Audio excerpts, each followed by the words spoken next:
Suasana balai desa siang itu penuh sesak. Semua kursi telah terisi oleh tamu undangan. Di meja depan, penghulu sudah siap dengan mikrofon di tangan, saksi-saksi duduk berjejer dengan wajah penuh wibawa. Di sebelah kanan, keluarga mempelai laki-laki duduk anggun, mengenakan pakaian adat Jawa berwarna coklat keemasan.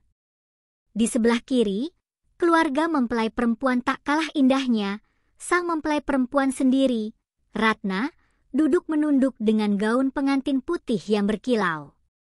Semua mata tertuju padanya, wajahnya cantik namun jelas ada gurat ketegangan di balik senyum tipisnya. Baik, kita mulai akad nikahnya. Suara penghulu menggema melalui pengeras suara, membuat suasana hening seketika. Semua orang menahan napas, menunggu detik-detik sakral itu berlangsung. Pengantin pria, Arif, seorang pemuda tampan berusia 27 tahun yang dikenal rajin dan pekerja keras, duduk dengan tenang. Namun, di balik ketenangannya, dadanya berdegup kencang. Hari ini seharusnya menjadi hari bahagianya, hari yang ditunggu seluruh keluarganya, tapi ada sesuatu yang mengganjal di hatinya. Penghulu mulai melafalkan ijab kabul. Saya nikahkan engkau Arif bin Rahman dengan Ratna binti Sudarmo. Namun, tepat saat kalimat itu belum selesai diucapkan, sebuah suara lantang terdengar dari belakang barisan tamu. Suara itu mengguncang seisi balai desa. Stop! Jangan lanjutkan. Dia bukan jodohku. Semua orang terperanjat. Kursi-kursi bergeser, wajah-wajah terkejut menoleh ke arah sumber suara. Seorang pemuda berlari ke depan dengan wajah penuh emosi, napasnya memburu, matanya menatap tajam ke arah Arif dan Ratna. Dia adalah Dimas, seorang pemuda yang dikenal sederhana di desa itu, namun keberaniannya hari ini membuat semua orang terdiam. Dimas, kamu apaan ini? Suara seorang perangkat desa mencoba menahan, tapi Dimas sudah berdiri di depan pelaminan, menatap Ratna dengan mata berkaca-kaca. Ratna terdiam, tubuhnya gemetar. Ia tak menyangka Dimas akan muncul di saat paling menentukan ini. Hatinya campur aduk, antara bahagia karena pemuda yang diam-diam selalu ia cintai akhirnya mengungkapkan perasaan, dan takut karena ia tahu, semua mata kini sedang menghakiminya. Ratna, suara Dimas serak. Kamu sendiri tahu, hati kamu bukan untuk dia.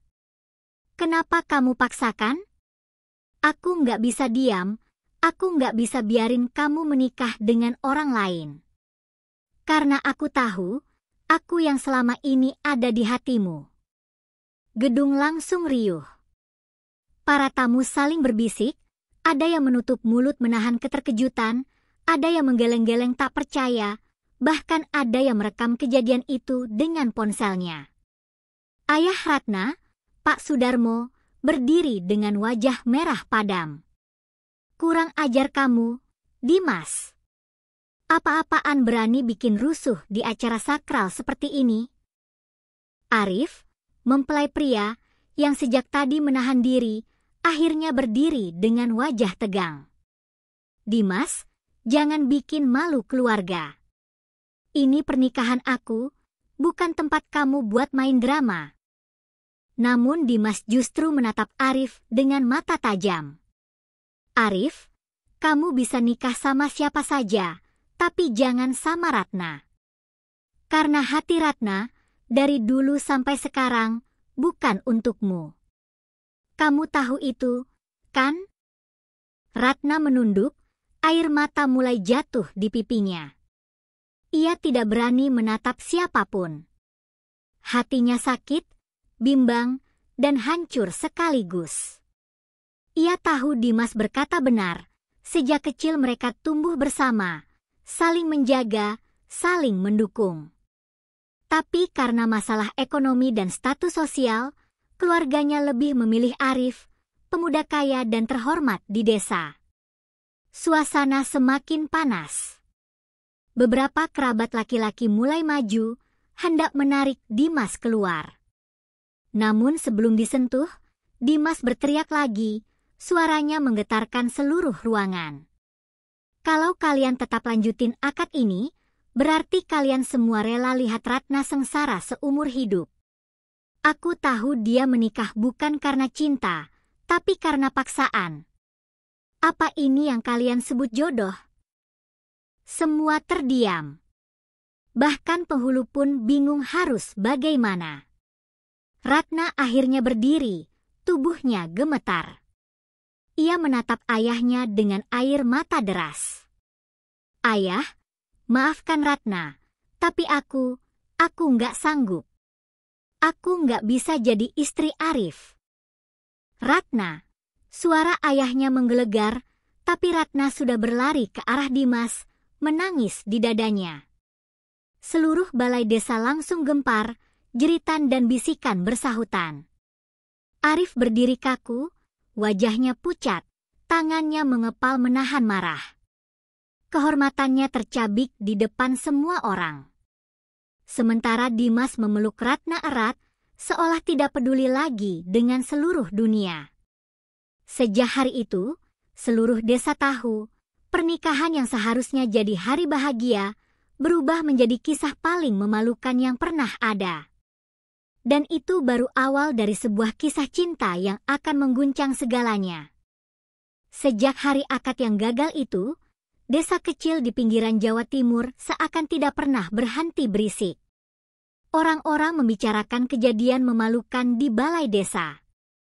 Bayangkan saja, akad belum selesai, ada pemuda teriak-teriak bawa kabur pengantin. Begitu kata mereka sambil terkekeh. Namun bagi keluarga Ratna, itu bukan sekadar cerita lucu, itu adalah aib yang memalukan. Pak Sudarmo, ayah Ratna, hampir setiap hari didatangi tetangga yang pura-pura basa-basi tapi sejatinya hanya ingin menggali cerita. Ibunya, Bu Sari, tak henti-hentinya menangis karena merasa harga diri keluarga jatuh di tanah. Ya Allah, kenapa anakku bikin malu begini, ratapnya setiap malam. Sementara itu, Arif, mempelai pria yang ditinggalkan, pulang dengan wajah penuh amarah. Keluarganya merasa dilecehkan. Ini penghinaan. Keluarga kita dipermalukan di depan satu desa. Apa kita diam saja? Seru pamannya, Pak Saman. Arif sendiri meski hatinya hancur, gengsinya jauh lebih sakit. Ia merasa harga dirinya diinjak-injak. Tenang saja, Paman. Dimas harus bayar mahal. Dia nggak bisa seenaknya rebut Ratna dari aku. Aku akan pastikan dia menyesal. Di sisi lain, Ratna kini tinggal dalam tekanan luar biasa. Ayahnya murka, ibunya kecewa, keluarga besarnya marah. Sejak hari itu, Ratna tidak berani keluar rumah. Kalaupun keluar, tatapan orang-orang selalu penuh sindiran. Anak-anak kecil bercanda dengan teriakan, "Stop! Dia bukan jodohku," sambil tertawa-tawa menirukan adegan Dimas. Rasanya, dunia ini terlalu kejam. Malam itu, Ratna duduk di kamarnya dengan wajah pucat. Air matanya sudah habis, tapi sesak di dadanya tak kunjung reda. Di luar pintu, terdengar suara ayahnya menggedor keras. "Ratna, besok kau harus minta maaf ke keluarga Arif. Aku nggak mau dengar alasan. Kamu sudah bikin malu keluarga ini, sekarang kamu harus tanggung jawab." Ratna menahan tangis. "Ayah, maafkan aku, tapi aku nggak bisa. Aku nggak cinta sama Arif. Aku..." "Diam," bentak ayahnya dari balik pintu. "Kamu pikir cinta bisa bikin kamu hidup? Dimas itu apa? Hanya anak tukang becak. Mau makan apa kamu sama dia? Tidak ada cinta di perut, Ratna. Yang ada cuma lapar." Kata-kata itu menusuk hati Ratna. Ia terisak, tubuhnya gemetar.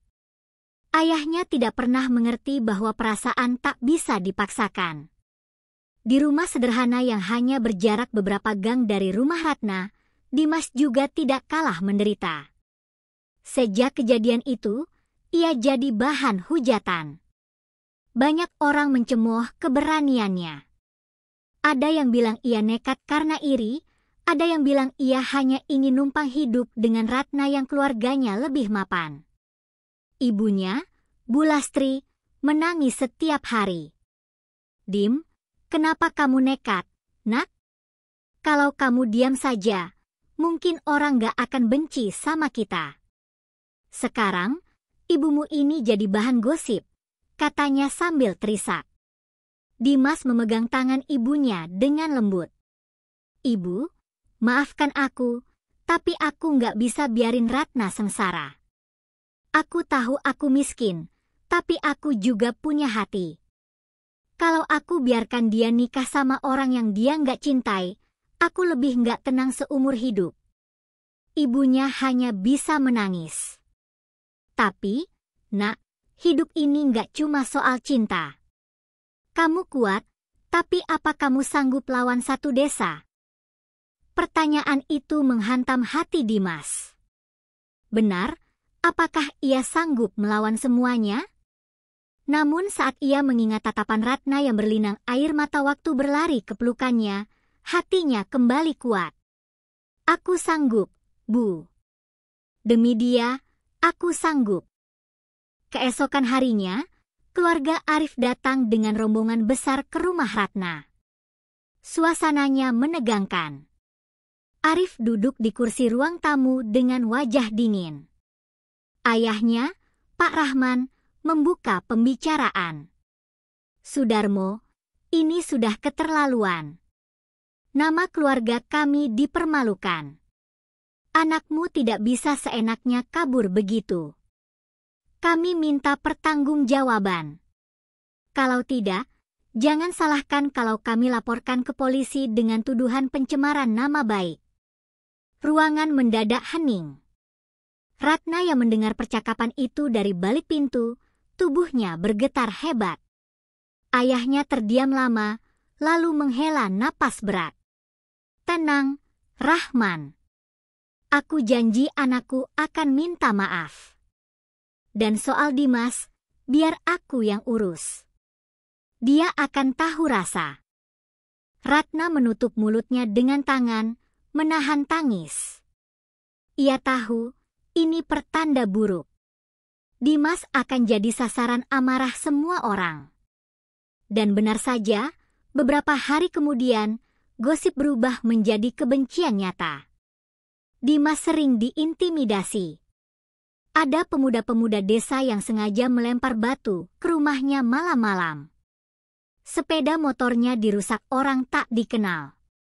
Bahkan ia pernah dipukul di jalan ketika pulang dari bengkel tempatnya bekerja. Namun Dimas tetap bertahan. Ia menatap semua dengan berani, meski tubuhnya penuh luka. "Aku nggak akan mundur," katanya pada dirinya sendiri. "Karena aku tahu, cinta ini benar." Sementara Ratna makin tersiksa. Orang tuanya melarang ia bertemu dengan Dimas. Bahkan ponselnya disita agar tak bisa berkomunikasi.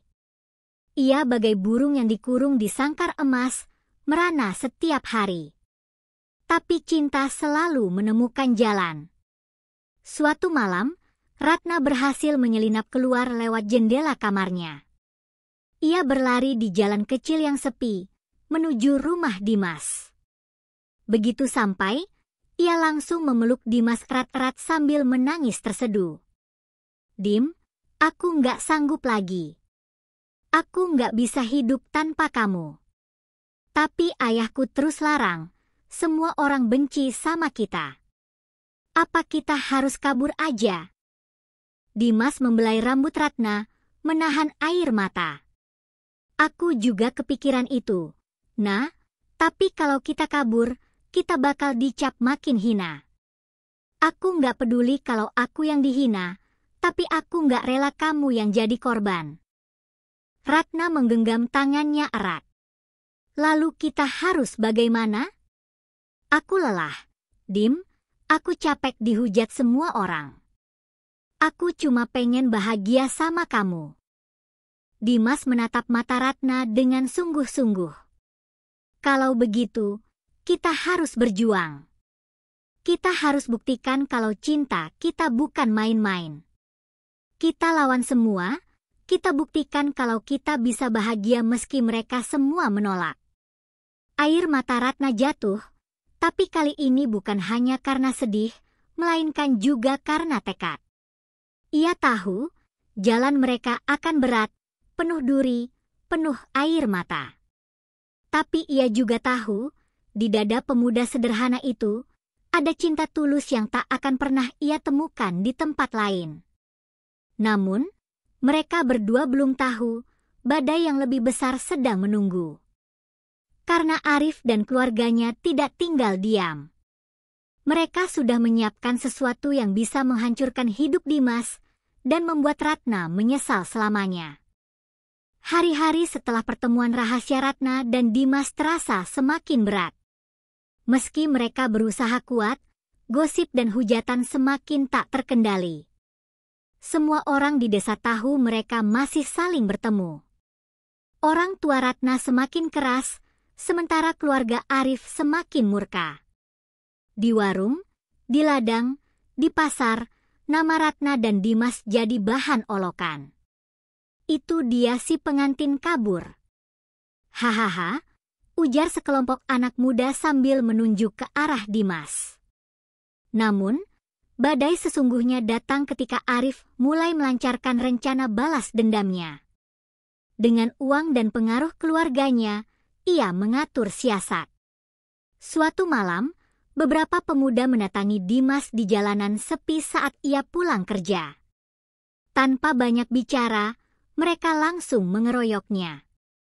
Tinju dan tendangan bertubi-tubi menghantam tubuh Dimas. Ia jatuh tersungkur, darah mengalir dari pelipisnya, tapi ia tetap melindungi wajahnya dengan tangan gemetar. Biar kamu kapok, Dim. Jangan sok-sokan rebut tunangan orang kaya, bentak salah satu dari mereka. Dimas tak membalas. Tubuhnya terlalu lemah, tapi hatinya tetap keras. Ia tahu siapa dalang di balik semua ini. Meski sakitnya tak tertahankan, ia menggertakkan gigi, berbisik lirih, aku nggak akan menyerah. Ratna, aku akan tetap jaga kamu. Keesokan paginya, Ratna menangis histeris saat melihat kondisi Dimas di rumahnya. Wajahnya lebam, bibirnya pecah, dan tubuhnya penuh luka. Ya Allah, Dim. Kenapa mereka tega begini sama kamu? Ia menggenggam tangan Dimas erat, seakan tak ingin melepas. Dimas tersenyum lemah. Nah, aku baik-baik aja. Luka ini nggak seberapa. Yang penting kamu jangan takut. Kita harus kuat. Tapi air mata Ratna tak berhenti. Hatinya hancur karena tahu semua ini gara-gara dirinya. Kalau bukan karena aku, kamu nggak akan dipukuli. Aku benci diriku sendiri. Dimas menatapnya dalam-dalam. Jangan pernah bilang begitu. Aku rela mati sekalipun, asal kamu bahagia. Cinta ini bukan salah kamu, nah. Cinta ini pilihan kita. Namun, di balik itu semua, Arif masih belum puas. Ia ingin menghancurkan Dimas sepenuhnya. Ia menggunakan pengaruhnya untuk melaporkan Dimas ke polisi dengan tuduhan fitnah dan merusak nama baik keluarga. Malam itu, polisi benar-benar datang ke rumah Dimas. Tanpa banyak penjelasan, mereka membawanya ke kantor kecamatan. Ratna yang mendengar berita itu berlari keluar rumah, tak peduli pada teriakan ayahnya yang melarang. Ia berlari ke kantor polisi, wajahnya pucat penuh air mata. Sesampainya di sana, ia melihat Dimas duduk di kursi besi dengan tangan terborgol. Dimas, Ratna menjerit, air matanya jatuh tanpa bisa ditahan. Ia mencoba mendekat, tapi polisi menahannya. Enduk, jangan ganggu proses hukum. Apa salahnya dia? Apa salahnya, Pak? Dimas nggak pernah salah. Dia cuma cinta sama aku. Kenapa cinta harus dihukum? Ratna meraung, membuat semua orang yang ada di sana terdiam sejenak. Dimas menatap Ratna dengan tatapan sendu. Ia ingin menghapus air mata kekasihnya, tapi tangannya terikat rantai besi. Nah, jangan nangis. Aku kuat. Percayalah, aku akan keluar. Kita masih punya masa depan. Namun Ratna tak bisa berhenti menangis. Aku nggak peduli apa kata orang. Aku akan berjuang sama kamu. Aku nggak akan biarin kamu sendirian. Keesokan harinya, kasus Dimas menjadi perbincangan besar. Desa semakin terbelah, ada yang mencaci, ada pula yang diam-diam bersimpati. Banyak orang yang dulunya mencibir mulai merasa iba. Mereka melihat kesungguhan cinta Ratna dan Dimas yang bertahan meski dihadang segalanya. Beberapa tokoh desa bahkan mulai angkat bicara. Kalau memang cinta mereka tulus, kenapa kita harus melarang? Apa salahnya sih kalau mereka bahagia? Bukankah jodoh itu urusan Tuhan? Ucap seorang sesepuh desa yang bijak. Kata-kata itu perlahan mengubah pandangan sebagian warga. Namun bagi keluarga Arif, itu tetap penghinaan. Arif sendiri mulai gelisah. Ia melihat bahwa meski ia punya harta dan kekuasaan, ia tidak punya apa yang dimiliki Dimas, hati Ratna. Itulah yang membuatnya kalah. Hari persidangan Dimas pun tiba. Balai desa kembali penuh, tapi kali ini bukan untuk akad nikah, melainkan untuk sebuah pengadilan adat yang diminta warga. Semua orang hadir. Ratna duduk di barisan depan dengan wajah pucat tapi tekad bulat. Saat giliran bicara, Ratna berdiri dan bersuara lantang. Aku, Ratna binti Sudarmo, bersaksi di depan semua orang di sini. Aku mencintai Dimas, bukan Arif. Kalau aku dulu terpaksa menerima lamaran Arif, itu karena paksaan keluarga. Jadi kalau ada yang bilang Dimas merusak pernikahan, itu bohong. Yang sebenarnya merusak adalah paksaan itu sendiri. Balai desa mendadak riuh. Semua orang terdiam melihat keberanian Ratna. Bahkan ayahnya sendiri tak mampu bicara. Dimas menunduk, air matanya jatuh. Hatinya penuh rasa haru karena gadis yang ia cintai akhirnya berani menyuarakan kebenaran. Akhirnya, setelah perdebatan panjang, keputusan adat pun jatuh. Tuduhan terhadap Dimas tidak terbukti. Ia dibebaskan. Namun, keputusan itu juga membawa konsekuensi. Keluarga Ratna dan Dimas harus siap menanggung konsekuensi sosial. Mereka akan dikucilkan. Tapi Ratna tak peduli. Begitu borgol Dimas dilepas, ia langsung berlari memeluknya. Aku nggak peduli, Dim. Mau satu desa benci sama aku tetap sama kamu. Karena kamu jodohku. Bukan Arif, bukan siapapun. Tapi kamu. Pelukan itu membuat banyak orang menitikkan air mata. Bahkan sebagian yang tadinya mencibir mulai tersadar, cinta memang tak bisa dipaksa. Arif menatap mereka dari kejauhan dengan wajah penuh dendam. Namun, dalam hatinya, ia tahu ia sudah kalah. Kekayaan dan statusnya tak bisa membeli hati Ratna. Dan mungkin, itulah hukuman terbesar untuknya. Hari-hari berikutnya, Dimas dan Ratna memutuskan untuk menikah secara sederhana, tanpa pesta besar, hanya akad kecil dengan saksi seadanya. Meski tidak semegah yang dulu direncanakan, Akad itu penuh air mata kebahagiaan. Ketika penghulu melafalkan ijab kabul, Dimas menggenggam tangan Ratna dengan erat. Air mata jatuh di pipi mereka berdua. Tidak ada lagi yang bisa menghentikan cinta itu. Tidak ada lagi teriakan stop yang memutuskan jodoh mereka. Dan Desa pun akhirnya pelan-pelan belajar menerima. Meski butuh waktu, cinta tulus memang selalu menemukan jalannya.